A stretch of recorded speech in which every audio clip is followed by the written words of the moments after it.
Masculinity! To some, this is a dirty word, especially when combined with words like toxic. Toxic masculinity. In some households, that description would bring a shudder of horror. Toxic masculinity is a term thrown around in popular culture these days, generally describing a thug-like man who uses brute force to get his way and avoids taking responsibility. To combat this stereotype, media now pushes forward the feminized man, passive and hesitant to take a stand. Either is a distortion of true masculinity. Not so long ago, traditional masculine traits would have been sought for and admired. Has our society really changed that much? Are men inherently flawed and prone to violence and irresponsibility? Today I'd like to be an advocate for the return of true masculinity. First we'll explore how masculinity has declined, then what makes a man, and finally how to raise masculine boys. So, you may be wondering, how exactly did masculinity decline? Well, our boys in today's society are not growing up developing their manly skills. With increased media use, passive activity has largely replaced active play. Also, our society enforces that feminine traits are better and that we should disregard masculine ones because they're too aggressive. Some of this starts in the classroom, which tries to feminize boys at a young age, rewarding sitting still while penalizing fidgety boys for disrupting class. Boys tend to be physical and visual learners. When cooped up all day doing paperwork, they often miss the benefits of active learning and often receive lower grades. According to childtrends.com, 59% of high school dropouts were men who were taught to reject the way they think. Even more serious than that is that 73% of arrests in the United States are men, according to the Criminal Justice Information Services. These crimes are what make people think that masculinity is toxic. Ali Stuckey from Prager University emphasizes, quote, "When you try to make men more like women, you don't get less toxic masculinity. You get more. Why? Because bad men don't become good when they stop being men. They become good when they stop being bad," end quote. In addition to society's feminization of men is the rampant epidemic of fatherlessness in this nation. 1 out of 4 homes are fatherless, according to the Annie E. Casey Foundation.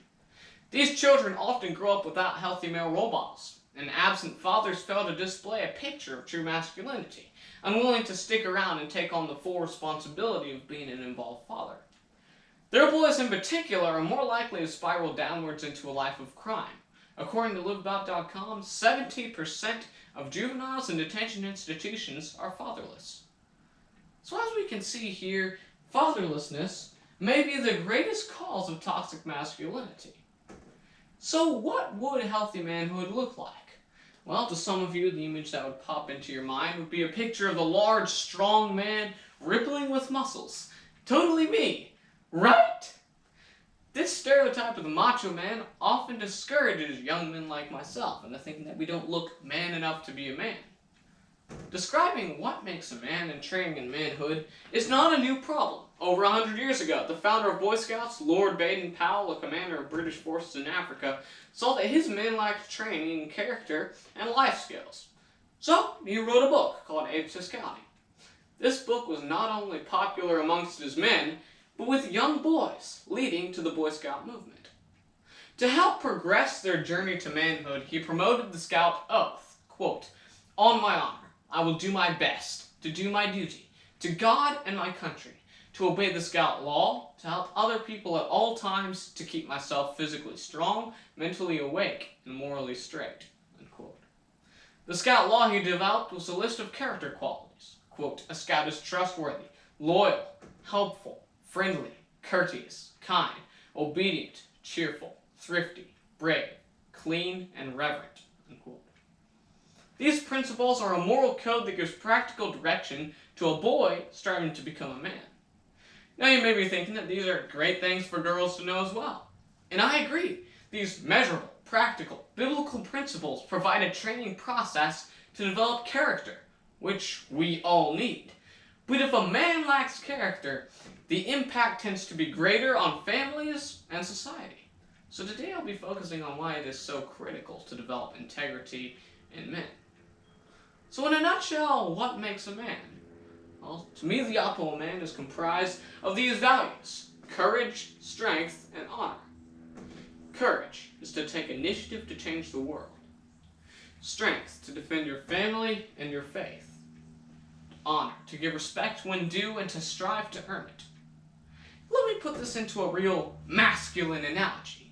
Envision a sword.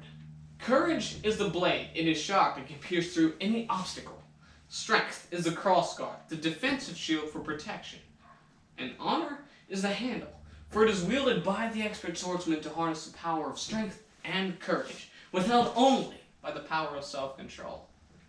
If a part of this sword were missing, it would be pointless. But that is what we do when we embrace the feminizing of boys. We essentially create swords that are dull, ineffective, and short of potential. So now that we have some guidelines on what a man is, how do you raise one? Well, a boy needs to have good male role models. In addition to men in his community and family, you can find them throughout the pages of history, which I personally love to study. I now have a slew of honor-based historical heroes for role models. I especially enjoyed hearing tales of battle and weaponry, which my older brother and I would promptly reenact with sticks and toy swords. We loved sword fighting. I have many memories of all the serious fun that we had. Our mother encouraged our games and believed that this helped nurture our warrior spirit, which is something that all men have. But what many try to do in parenting is to tame out the warrior spirit, only to have it explode later in anger, hatred, and toxic masculinity. My mother would put it this way, quote, "Instead of suppressing the warrior spirit and trying to tame it, you need to nurture the warrior spirit and try to train it," unquote. Training in the warrior spirit is actually an exercise in restraining your inborn force so that you use just the right amount of strength needed to fight battles without brutalizing your opponent. This is the key to true manhood. Power under control. True masculinity prevents against unleashing outbreaks of toxic masculinity. It protects against unrestrained violence. Now, on a more practical level, how do you train boys in manhood? Well, let's go back to our traits of courage, strength, and honor. Courage is what makes a man strike out beyond his comfort zone to accomplish new things. Courage is what I'm doing right now, public speaking. Courage is the ability for a man to function in times or situations when he is afraid, often bringing out the drive to sacrifice himself for others. Courage is what makes a soldier run into battle and a boy to become a man. Strength. Strength is the ability to function like a man, work like a man, and withstand pain like a man. Recently, my brother and I chopped down a lot of trees in our yard. Now, personally, I believe that wood chopping is one of the most manly jobs on the planet. Woodwork is very beneficial to young men.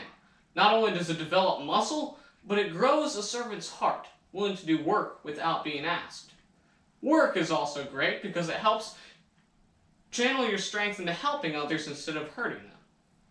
Strength is necessary to defend your family, your faith, and your honor. Honor. Honor is the most important point of masculinity. Honor is like your dominant hand. Without it, life can be pretty tough. An honorable man is highly esteemed because he has a good character and a reputation for integrity. But honor must be earned. How can it be earned? Step by step, day by day, training in the small battles of life leads to a good character, as well as a lifestyle of honor. Knowing how to be a man is important, but knowing how to be a good man, that's crucial. One of the many heroes of World War II that I find fascinating is the story of Desmond Doss, portrayed in the movie Hacksaw Ridge. He was an unlikely individual, scrawny, like myself, and not terribly strong. Not only that, but he was a conscientious objector, which means that he would not carry weapons due to his beliefs, relying only on God and His Word. It was because of this that many thought he was a coward rather than courageous, but he was determined to serve as a battlefield medic. When the army finally agreed to let him serve as a medic, he was deployed to the island of Okinawa during the Battle of Hacksaw Ridge. This frail man carried more than 75 wounded men down a cliff to safety in the midst of the battle, proving his mental and physical strength. Courage, strength, and honor are the makings of a real man. Teach your children these things, and they will be like the sword, courageous, strong, and honorable. They'll be fathers, leaders, and heroes. Will you train your sons to be men? Thank you.